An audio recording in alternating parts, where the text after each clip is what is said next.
Metong yakareng murang pikukwanan dang protina rin kay katamong kabalen ing alang kamatayan na tilapia. 90 pesos per kilo ya ing farm gate price na nini kabang mumukyat neman king 110 hanggang 120 pesos ing kada kilo kareng palengki. Kalupa na mo keti pampang public market kay Angeles City. Agpangkeng presidente na ning Philippine Tilapia Stakeholders Association ay Florendo John Huico sangkan ing El Nino keng alus 30 pesos sa patong keng presyo ning kada kilo ning tilapia nunet diskarti ra kanu reni reng traders. Bakit ang issue nga ito ya? Trader ya ito. Kasi king farm gate mi, ali naman may bayo. Agagawan na ito. Yung farm gate mi, nobenta ya mo ha. King climate,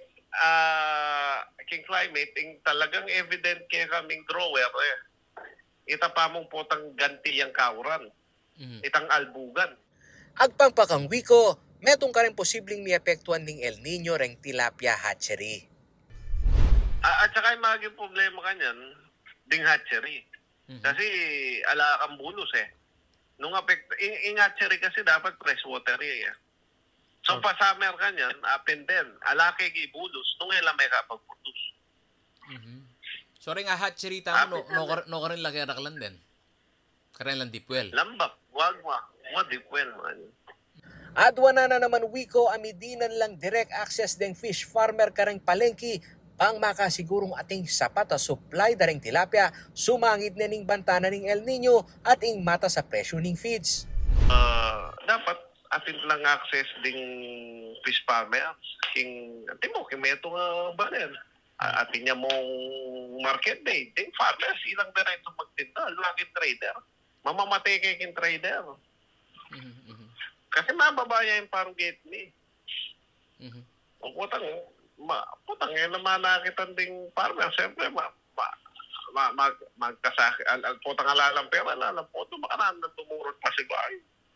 Base naman king monitoring ng Bureau of Fisheries and Aquatic Resources o BIFA Region 3, alapang fish kill ang malalyari kiti Central Luzon. Manibatan niyang migdeklaraya ing onset na ning El Nino. Pega na kana namang BIFA Region 3 Director Willie Cruz at dapat lang maharvest tambing deng tilapia oras maging masiri na impact na ning mesabing climate phenomenon.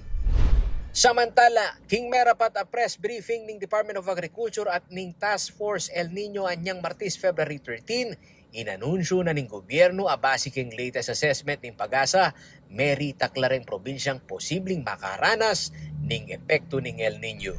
First off, a bit of good news. Kung dun sa initial or dun sa last report ng Pag-asa, 50 provinces ang affected.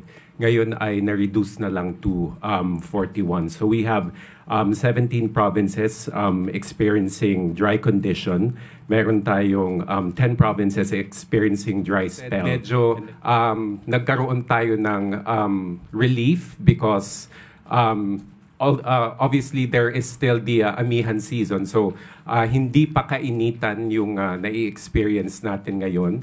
And then as reported by the agencies in the task force meeting yesterday, water supply is still sufficient in Metro Manila and provinces. Electricity supply is also sufficient. Food supply, as Yusek said, is sufficient. The challenge is, of course, to anticipate based on models what the effects, unforeseen effects. Yun yung yung hindi natin mafo-foresee o makikita. Aking kaya kayong talasuyo ay Paulo G. Santos, ating pusong makabalen.